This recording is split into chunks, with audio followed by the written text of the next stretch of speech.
most horny teenagers would envy. I sit in a room all day on my computer, watching videos of wild animal sex. Now, if career advisors went into secondary schools and said, "Did you know that you can get university funding for watching sex tapes?" the world would have thousands of bonobo researchers. That's right, I study bonobos, apes closely related to chimpanzees, sort of like the weird cousin. Bonobos are famed for their sexual behaviour, but the range of positions is sometimes exaggerated. We hear about bonobos' bizarre sex positions as if they'd read the Kama Sutra, but they only really use two. Ventroventral and dorsiventral. In scientific terms, missionary and doggy style. It's the female-female sexual behaviour that makes bonobos really interesting. It's their way of making friends. So when chimpanzee and bonobo females reach adolescence, they immigrate to new communities. UKIP would not get many bonobo votes. When chimpanzee females reach their new community, they don't make new friends, and they're dominated by these tight-knit groups of males who've been bros their whole lives. But bonobo females overcome this. They are more socially cohesive, they overcome stressful feeding competition, and it's probably because they Gigi rub. Now, if any of you have friends named Gigi, I'm about to ruin the name for you.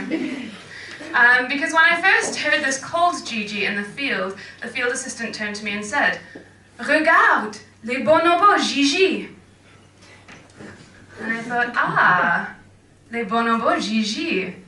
It's French.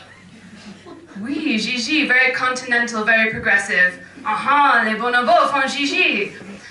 Only to find that it was an abbreviation for the rather clinical term, genito-genital rubbing. Bonobo females have genital swellings that range from the size of a tangerine to a prize-winning pumpkin. Thank you, natural selection, for not endowing me with one of those.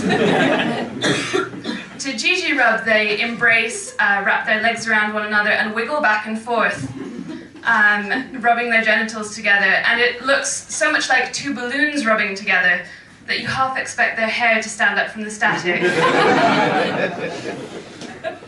So I've expanded your socio-sexual horizons, and I didn't even buy you a drink first. Now, I don't study bonobo sexual behaviour. No, that research topic was taken. I study bonobo gestural communication. How do they use movements of their limbs, of their head, of their body to communicate with one another? They gesture when they're playing, when they're feeding, when they're grooming, telling others to piss off. Okay, maybe not that one. And since they have a lot of sex, they also spend a lot of time communicating about it. One of the chapters for my PhD is going to be a version of the game, a pickup artist book of guidelines for bonobos, only less sleazy and misogynistic. So to put this into context, humans, we use gestures as our kind of pickup lines. We might use gestures like, or.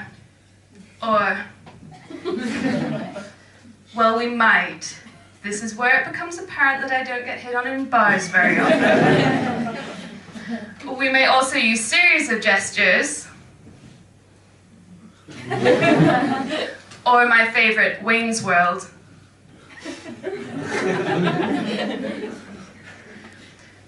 So bonobos, they use gestures like this to solicit sex from other bonobos. They gesture singly and in series, and their gestures look a little different. So they have an arm raise gesture, a lot of rocking back and forth, and full present. And for males, this is usually accompanied by a magnificent erection, just to get the point across. It seems that for the males, they gesture to varying degrees depending on their age and their rank and how strong they are. So whereas a higher ranking, stronger male can just arch his back slightly and the females come running, a younger sub-adult who's just entering the ranks is shaking branches back and forth, rocking back and forth desperately.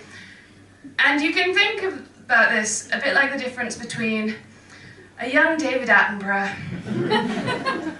not your type, okay, James Dean, looking at you from across the room and giving a subtle wink, and a teenage boy outside your bedroom window with a boombox over his head wailing.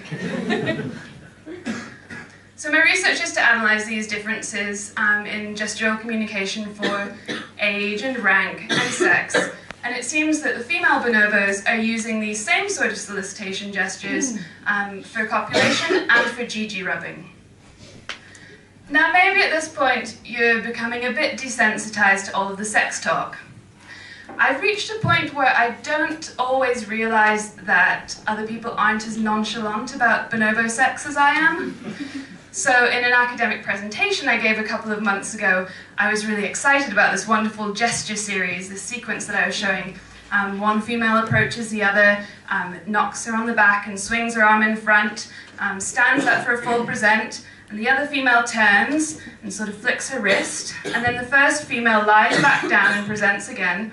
And you can imagine what happened next.